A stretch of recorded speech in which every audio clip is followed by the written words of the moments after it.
እስራኤል ለሶማሊላንድ የሰጠችው ዕውቅና የሚገባ ነው።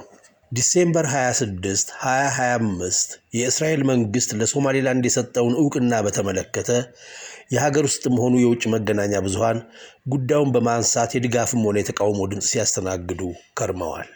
ይህንን በምስራቅ አፍሪካ የተፈጠረ ክስተት ምንጩ ምን እንደሆነ ማወቁ መልካም ይሆናል በሚል ጥቂት መረጃ ለማስጨበጥ ያህል እንደተለመደው ታሪካዊ ሁኔታዎችን በማስደገፍ አንዳንድ ሐሳቦችን ለመስጠት እሞክራለሁ። በቅድሚያ ለሶማሌ ማህበረሰብ መጻኢ ዕድል የመወሰን አቅም የነበራቸው 4 ሀገሮች እንግሊዝ፣ ኢጣሊያ፣ ፈረንሳይና ኢትዮጵያ እንደነበሩ መግለጽ አስፈላጊ ይመስላል። አራቱም ሀገሮች በ19ኛው ክፍለ ዘመን መጨረሻ ላይ በተናጠል የድንበር ስምምነት ሲፈራረሙ 4 የሶማሌ ግዛቶችን መፍጠር ችለው ነበር። እነዚህም በ1884 ዓ.ም ዋና ከተማውን ሃርጌሳ ያደረገው የእንግሊዝ ሶማሊላንድ፣ ከ1889 ዓ.ም ጀምሮ በመስፋፋት ሞቃዲሾን ዋና ከተማ አድርጎ የተመሰረተው የኢጣሊያ ሶማሊላንድ፣ ከ1884 ዓ.ም ጀምሮ አካባቢውን በመቆጣጠር ጅቡቲን በዋና ከተማነት የሚጠቀመው የፈረንሳይ ሶማሊላንድ እና ከ1897 ዓ.ም ጀምሮ ከአውሮፓውያን ጋር በመፎካከር ግዛቷን ወደ ምስራቅ ታሰፋ በነበረችው ኢትዮጵያ ቁጥጥር ስር የዋለው ኦጋዴን ነበሩ። በ4 ቦታ ከተከፈለው ማህበረሰብ ሌላ በ5ኛ ደረጃ ደግሞ እንግሊዝ በምታስተዳድረው ሰሜናዊ ምስራቅ ኬንያ ውስጥ የነበረው የሶማሌ ማህበረሰብ ይገኛል። ከ1960 ዓ.ም ጀምሮ በሶማሌ ሰንደቅ ዓላማ ላይ የታተመው ባለ 5 ጫፍ ኮከብ 5ቱን የሶማሌ ማህበረሰቦች የሚያመላክት ሆኖ በእንግሊዝ ፖለቲከኞች በተያዘው ቀመር መሰረት በውህደት ታላቋን ሶማሊያ ለመፍጠር የታቀደ የስትራቴጂው አንዱ አካል ነበር።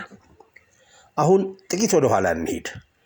የአፍሪካ የነጻነት ዓመት ተብሎ የሚታወቀው የአውሮፓው 1960 ዓመተ ምህረት ለ17 የአፍሪካ ሀገራት ነጻነት ሲያቀዳጅ ነጻነታቸውን ካገኙት ሀገራት መካከል የእንግሊዟ ሶማሊላንድ እና የኢጣሊያው ሶማሊላንድ ማለትም ሃርጌሳና ሞቃዲሾ ይገኙበታል። እነዚህ 2 ግዛቶች በዚያው ነጻነታቸውን በተቀዳጁበት ዓመት ውህደት በመፍጠር ኤደን አብደላ ኦስማንን በፕሬዝዳንትነት፣ ረሺድ አሊ ሸርማርኬን በጠቅላይ ሚኒስትርነት በመምረጥ በተባበሩት መንግስታት ድርጅት ዕውቅና የተሰጣትን የሶማሊያ ሪፐብሊክ ይመሰርታሉ። በመቀጠልም ቀሪዎቹን 3 ግዛቶች በዲፕሎማሲም ሆነ በጦር ኃይል ለማስመለስ በተለይ ኢትዮጵያ ላይ የሸርማርኬም ሆነ የዚያድ ባሬ መንግስት ያልተሳካ ሙከራ ያደርጋሉ። ከጊዜ በኋላ ግን ፈረንሳይ የራሷን መንገድ በመከተል ከሶማሌ ማህበረሰብ ሌላ የአፋርና ኢሳ ማህበረሰቦች የሚኖርበትን ጅቡቲን ለ93 ዓመታት ያህል ስታስተዳድር ከቆየች በኋላ ስለ ግዛቱ የወደፊት ዕድል የውሳኔ ህዝብ እንዲሰጥበት ታደርጋለች። በዚህም መሰረት ማህበረሰቡ ራሱን በራሱ ለማስተዳደር በመወሰኑ ጅቡቲ በተባበሩት መንግስታትና በአፍሪካ አንድነት ድርጅት ውስጥ የነጻ ሀገርነት ዕውቅና አገኘች።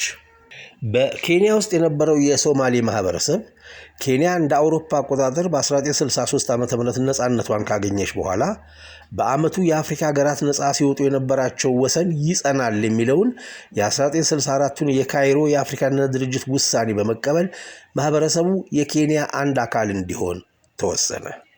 በኦጋዴን የነበረው የሶማሌ ማህበረሰብን በተመለከተ ደግሞ ኢትዮጵያ ቀደም ሲል የገባችውን ስምምነት በማስታወስና ከላይ የተጠቀሰውን የ1964ቱን የካይሮ የአፍሪካ አንድነት ድርጅት ውሳኔ በመጠቀም ማህበረሰቡን በጅጅጋ አውራጃ በሐረርጌ ጠቅላይ ግዛት ስር በቋሚነት እንዲማከል አደረገች። ይህ በዚህ እንዳለ በ1960 ዓ.ም በጣሊያን ሶማሌላንድ እና በእንግሊዝ ሶማሌላንድ ውህደት የተፈጠረው የሶማሊያ ሪፐብሊክ እስከ 1991 ዓ.ም ድረስ ለ31 ዓመታት ያህል በአንድነት በተማከለ ስርዓት ውስጥ ቆየ።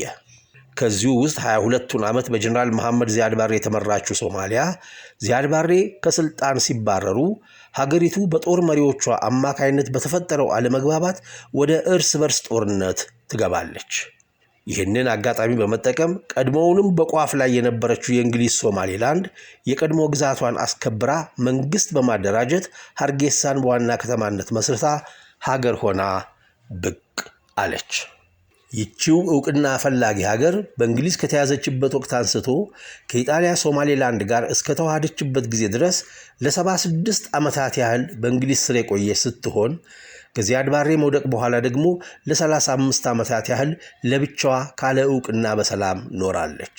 ስለዚህም ከኢጣሊያ ሶማሌላንድ ጋር በውህደት የኖረችበት ጊዜ 31 ዓመታት ሲሆን ብቻዋን የኖረችበት ጊዜ ይበልጣል ማለት ነው።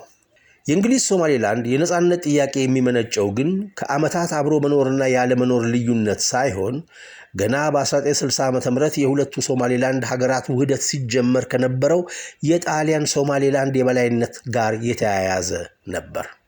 ውህደቱ የእኩልነት ነው ወይስ በግዛት ስፋት ትልቁ ትንሹን መጠቅለል ነው የሚለው ጥያቄ ያልተመለሰላት ሀርጌሳ ውህደቱ እኩልነትን ያማከለ ካለመሆኑም በላይ በ1961 ዓ.ም የወጣውን ሕገ መንግሥት አልተቀበልኩም የሚል ክርክር ስታነሳ ቆይታለች። በሶስተኛ ደረጃ የሀርጌሳ ፖለቲከኞች ያነሱት ሌላው መከራከሪያ ደግሞ በሶማሊያ ሲተገበር የነበረው ልማት ሀርጌሳን ያገለለ እንደነበር ይጠቅሳሉ። በመሆኑም አንደኛ ውህደቱ እኩልነት ላይ አለመመስረቱ፣ ሁለተኛ የሕገ መንግሥቱ የአንድ ወገን አገልጋይነት፣ ሶስተኛው የልማት ተቋዳሽ አለመሆን የሶማሌላንድን አብሮ የመኖር ፍላጎት ሲሸረሽረው ኖረዋል። በመሆኑም መጨረሻው ሊሆን የሚችለው ውህደቱ የተደረገው በስምምነት በመሆኑ የአንደኛው ወገን ውህደቱ ካልጣመው በጊዜ ሂደት ፍቺ ማካሄድ ይችላል ማለት ነው። ስለዚህም ሶማሌላንድ ውህደቱ ካልተመቻት ብቻዬን እኖራለሁ የማለት መብቷ ትክክል ይሆናል ማለት ነው። በተጨማሪም የሀገሩን ሰላም ማስከበር አቅቶት ሞቃዲሾን ብቻ ከሚያስተዳድር አቅመ ደካማ መንግስት ጋር አብሮ መቆየቱ ድክመትን መጋራት ካልሆነ በስተቀር ሰላማዊ አንድነት እንደማያመጣ ሀርጌሳዎች ያምናሉ። ሲጠቃለል የሀርጌሳውን መንግስት ጥያቄ በመቀበል ዕውቅና የሚሰጡ ሀገሮች በዚህ ምክንያት ካልታሰበ አቅጣጫ የሚመጣባቸውን ሁካታና ማዕቀብ እስከ ተቋቋሙ ድረስ ዕውቅናቸው ሕጋዊ ነው። እስራኤልም ብቻውን አይደለችምና መቋቋም ትችላለች። ስህተቱ 35 ዓመታት ሙሉ የአንድን ሀገር ችግር መፍታት በተሳነው የተባበሩት መንግስታት ድርጅት ላይ ያተኩራል። መከላከያዋን፣ የውጭ ጉዳዩዋንና ኢኮኖሚዋን አሟልታ ያደራጀችው ሶማሌላንድ ግን በትክክል ሀገር የመሆን መብት አላት። ሰላም ሁኑ።